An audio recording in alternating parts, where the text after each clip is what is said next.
Okay, first questions देखो। हमें dimensional formula निकालना है एप्सिलॉन नॉट का। तो कूलम्स लॉ से हमें फोर्स की मैग्नीट्यूड पता है।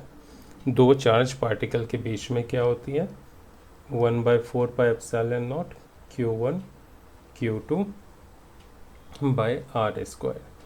ओके, तो एप्सिलॉन नॉट को इधर भेज दो और 1/4 pi F Q1 Q2 by are square.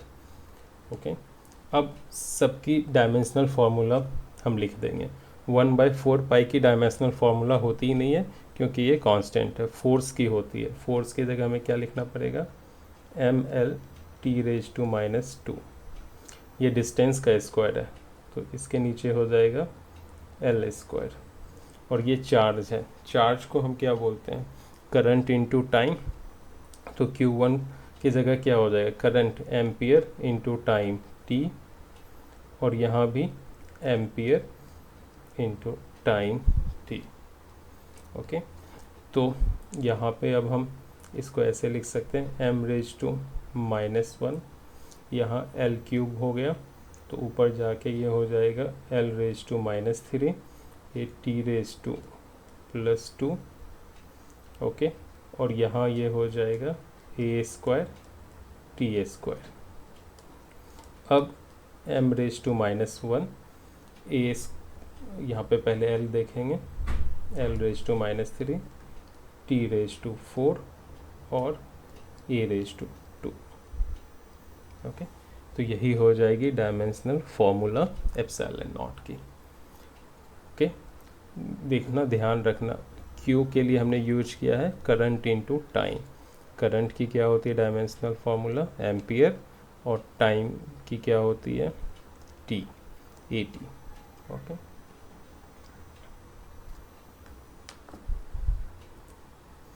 Okay, अब सवाल सेकेंड देखो, मैं समझा देता हूँ। कह रहा है एक कूलम जो चार्ज है वो तुम्हारे कॉलेज के ऊपर है। मान लो ये कॉलेज की बिल्डिंग है, यहाँ पे जो चार्ज है वो कितनी है, 1 coulomb. And another equal charge at your house, और जो दूसरी 1 कूलम चार्ज है वो घर पे है। दोनों के बीच की जो डिस्टेंस है वो दी हुई है 2 kilometre.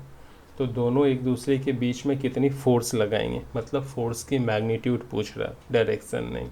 How many times of your weight is this force, ये सब्जेक्टिव नेचर है क्योंकि हर इंसान की वेट अलग अलग होती है। ओके, तो बेसिकली हमें सिर्फ फर्स्ट पार्ट ही करनी है। तो दोनों चार्ज एक दूसरे के बीच में जो फोर्स लगाएंगे, कूलम्स लॉ से फोर्स का फॉर्मूला क्या होता है, 1/4 pi epsilon naught Q1 Q2 by are square. क्यों नहीं, क्योंकि दोनों चार्ज जो है वो एयर में रखा हुआ है, ठीक है, इसलिए ये फॉर्मूला होगा। यहाँ पे 1/4 पाई एप्सिलॉन नॉट 9 × 10⁻⁹ लेना है, Q1 जो है वो 1 लेना है, Q2 1 लेना है, और R की जगह 2 किलोमीटर है तो मीटर में ये क्या हो जाएगी, 2000।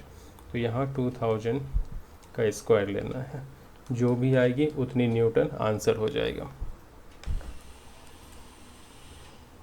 देखो क्वेश्चन नंबर 3 क्या कह रहा, 2 पॉइंट है ना, दोनों पॉइंट पे चार्ज जो है वो 1 कूलम है। दोनों पॉइंट के बीच में डिस्टेंस क्या होगा, ओके, जिसकी वजह से जो फोर्स निकलेगी, है ना, वो बराबर होगी एक आदमी के वेट की। और उस आदमी की जो वेट है, मतलब मास है 50 kg, तो वेट क्या हो जाएगी, mg, है ना। तो वेट हो जाएगी 50 × 9.8, 490 न्यूटन।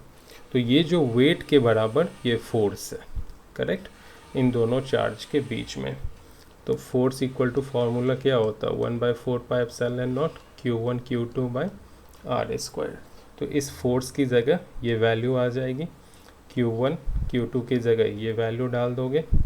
1/4 पाई एप्सिलॉन नॉट की वैल्यू पता ही है, 9 × 10⁻⁹ होता है, वो वैल्यू यहाँ डाल दोगे इसकी जगह पे, और आर स्क्वायर की वैल्यू मिल जाएगा। यानी आर स्क्वायर को आप इधर शिफ्ट कर दो और यहाँ 1/4πε0 की वैल्यू डाल दो, यहाँ Q1 Q2 की वैल्यू डाल दो और फोर्स की वैल्यू 490 डाल दो, तो R² मिल गई। तो R निकालने के लिए इसकी रूट कर देना, आंसर आ जाएगा जो भी होगा।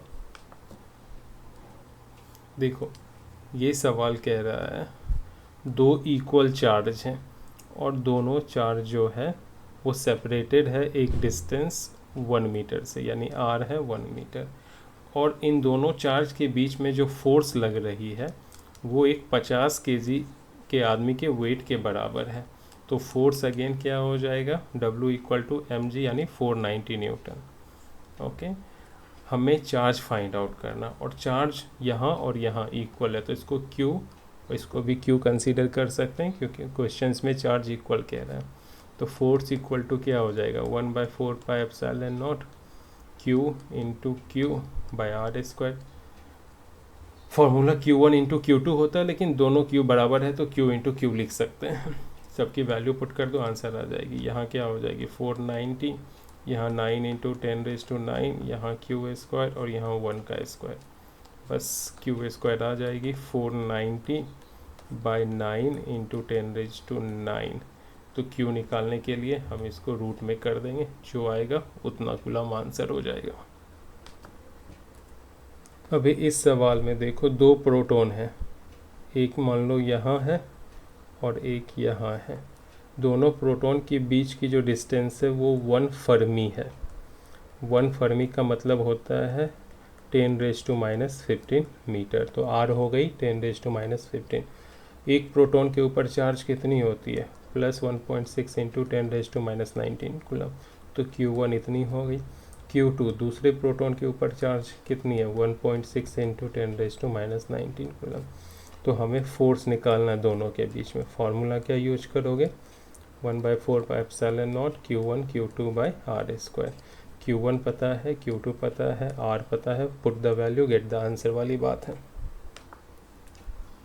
देखो दो चार्ज है, एक चार्ज मान लो यहाँ पे है इस पोजीशन A पे, दूसरी चार्ज यहाँ है इस पोजीशन B पे। ओके, दोनों के बीच की जो सेपरेशन है वो R = 10 सेंटीमीटर है। ओके, तो इसको हम मीटर में कन्वर्ट करेंगे तो ये हो जाएगा 10 इंटू 10⁻² मीटर। 1 सेकेंड, कुछ गड़बड़ हो गई है इंक में, बराबर। अभी शायद से ठीक चलनी चाहिए, मैंने काफ़ी कोशिश की थी। ओके, ए और बी पे हम दो चार्ज रख रहे हैं। ए के ऊपर कितनी है 2 इंटू 10⁻⁻6 कूलम, बी के ऊपर जो चार्ज है वो है 1 इंटू 10⁻⁻6 कूलम। इसको आप Q1 बोल दो, इसको आप Q2 बोल दो। एक तीसरी चार्ज इन दोनों के बीच में कहीं रखी हुई है, मान लो मैं यहाँ रख रहा हूँ, ये C है। ओके, C पे एक चार्ज है Q3। तो इस चार्ज को जब हम यहाँ रखेंगे तो ये जो C चार्ज है वो नेट फोर्स 0 एक्सपीरियंस करेगा। नेट फोर्स 0 एक्सपीरियंस करेगा, इसका कहने का मतलब है कि C के ऊपर A के वजह से जो फोर्स लगेगा वो इस डायरेक्शन में लगेगा, राइट वर्ड, और C के ऊपर D के वजह से जो फोर्स लगेगा वो मान लो इस तरफ लगेगा, करेक्ट। तो दोनों ऑपोजिट डायरेक्शंस में अगर सेम फोर्स लग रहे हैं तो नेट फोर्स क्या हो जाएगी 0, करेक्ट। मान लो यहाँ पे, एक सेकेंड, ओके, अब मान लो A से जो C की डिस्टेंस है वो x है, तो B से जो C की डिस्टेंस होगी वो क्या हो जाएगी R - x, है ना, क्योंकि ये पूरी यहाँ से यहाँ R है। ओके ओके, तो मतलब C के ऊपर जो A के द्वारा फोर्स लग रहा है इस डायरेक्शंस में, उतनी ही फोर्स C के ऊपर B के द्वारा लग रहा है। ओके, तो मतलब फोर्स जो C पे लगेगा A के द्वारा उसका मैग्नीट्यूड बराबर होगा फोर्स जो C पे लगेगा B के द्वारा उसके मैग्नीट्यूड के।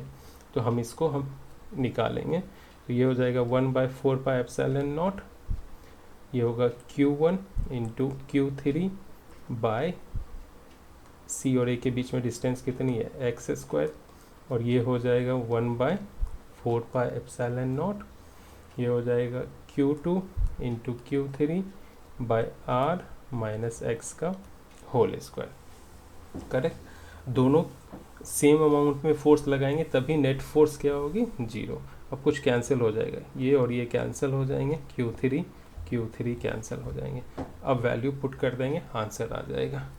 ओके, अगर हम इसको कन्वर्ट ना करें तो हमारा आंसर सेंटीमीटर में ही आएगा। ठीक है, तो Q1 की वैल्यू हम यहाँ पुट करते हैं, देखो क्या है, 2 इंटू 10⁻⁻6 अपॉन x की जगह हम x² ही लिख देते हैं अभी फ़िलहाल। Q2 की जगह उसकी वैल्यू डालेंगे 1 इंटू 10⁻⁻6 यहाँ पे, और r माइनस x² ये हो गई, 10⁻⁻6 10⁻⁻6 कैंसिल हो गया। अब दोनों साइड रूट ले लो, है ना, तो ये हो जाएगा √2/x equal to 1/r minus x. Okay, यहाँ हम दोनों साइड रूट ले लेंगे। अब काम करना आसान हो गया, वैल्यू पुट करेंगे, आंसर आ जाएगा। तो यहाँ से यहाँ मल्टीप्लाई होगी, तो ये हो जाएगी √2r minus √2x equal to x।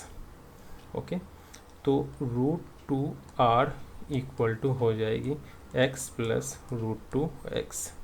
Okay, तो यहाँ √2r equal to x common लेंगे तो 1 प्लस √2 हो जाएगा, तो x equal to √2r upon 1 plus √2 हो जाएगी।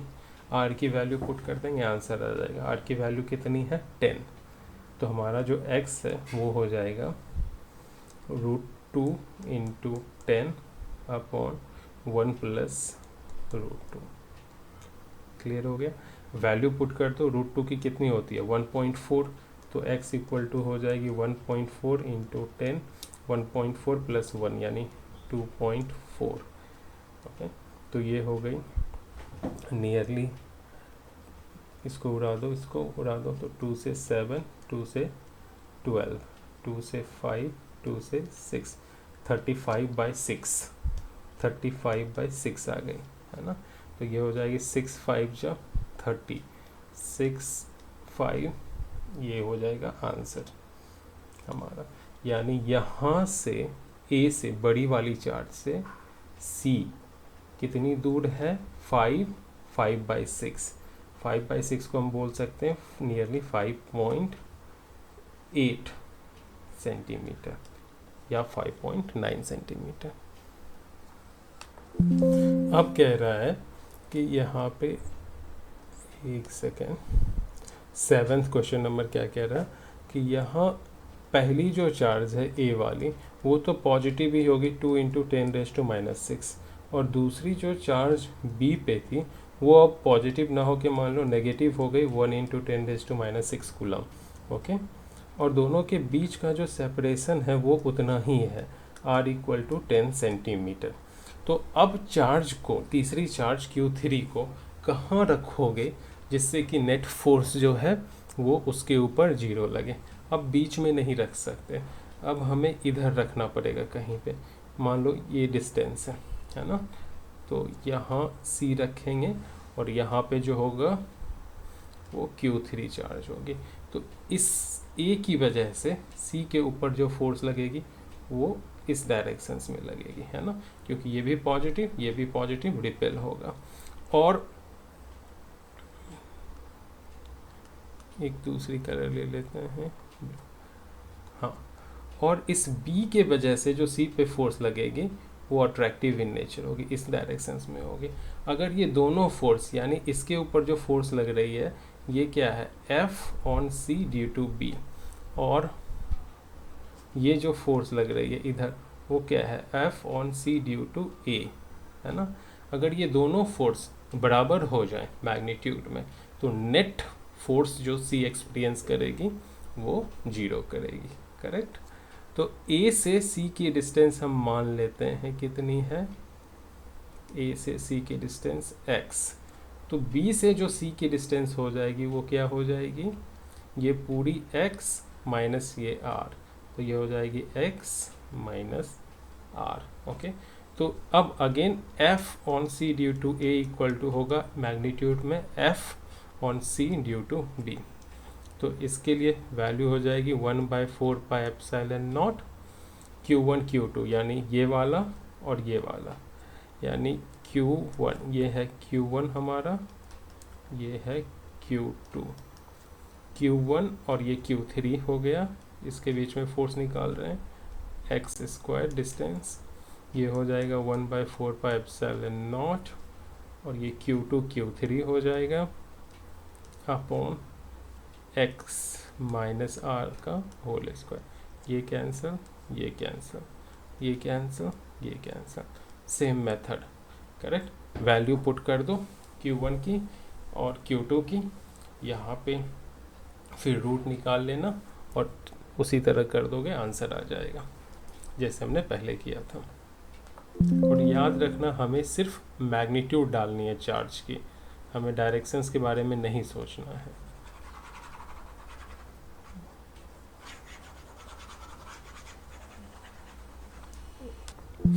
अब कह रहा है ये सवाल, क्वेश्चन नंबर 8, देखो दो चार्ज पार्टिकल है, मान लो यहाँ Q1 है और यहाँ Q2 है, दोनों के बीच की जो डिस्टेंस है वो 1 सेंटीमीटर है, यानी 10⁻⁻² मीटर है।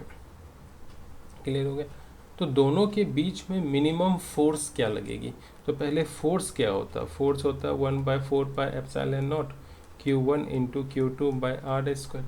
ओके, मिनिमम फोर्स लगने के लिए चार्ज जो है वो मिनिमम होना चाहिए। तो मिनिमम चार्ज क्या होती है? जो एक इलेक्ट्रॉन के ऊपर चार्ज होती है, यानी कितनी हो जाएगी? यहाँ -1.6 × 10⁻⁹ कूलम होगी, और यहाँ भी 1.6 × 10⁻⁹ कूलम होगी। तो यहाँ पुट कर देंगे 1.6 × 10⁻⁹, और यहाँ भी 1.6 × 10⁻⁹, आर की वैल्यू 10⁻²। ओके, तो जो भी आएगा वही आंसर हो जाएगा इन न्यूटन, सिर्फ मैग्नीट्यूड ही पूछ रहा है।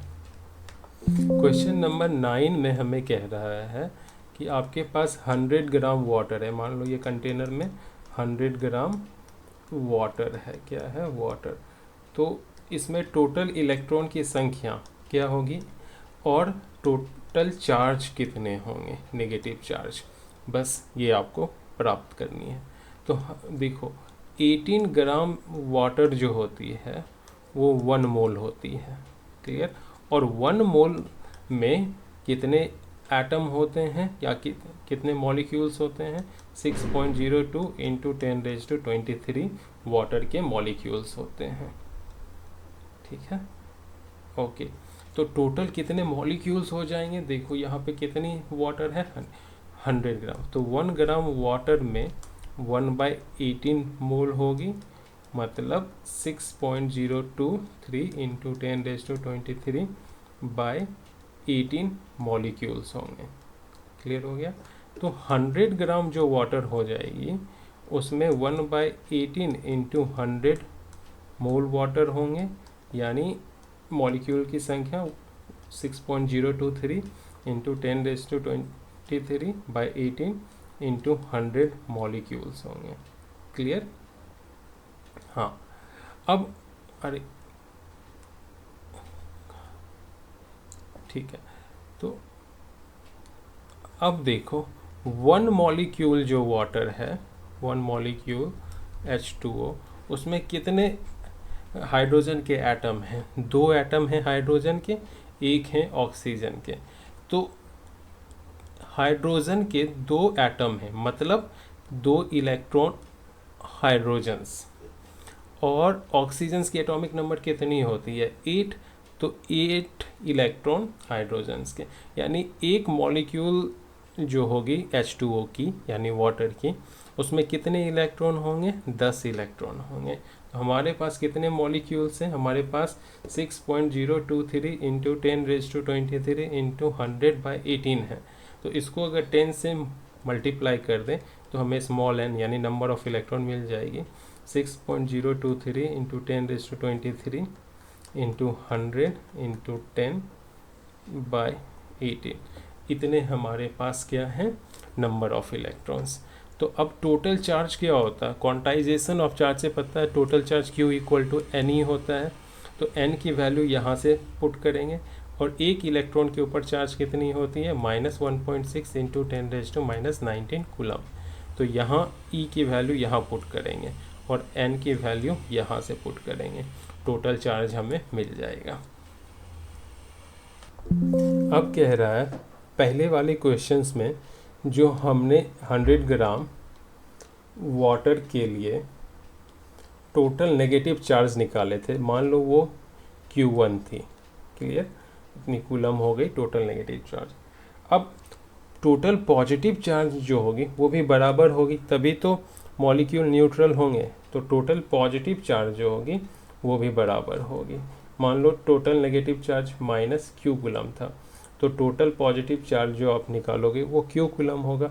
अब कह रहा है ये जो Q1 और Q2 है वो अगर सेपरेटेड है 10 सेंटीमीटर से, यानी 10 × 10⁻² मीटर डिस्टेंस से, तो आपको क्या करना, फोर्स निकालना है। तो फोर्स कैसे निकालेंगे, F = 1/4πε0 Q1 Q2 R²। R की जगह ये वैल्यू पुट करोगे, Q1 की जगह जो आपने निकाला है पहले वाले क्वेश्चंस में वो वैल्यू, Q2 जो वैल्यू निकाले हो उसका ही वैल्यू होगा, और R ये होगा।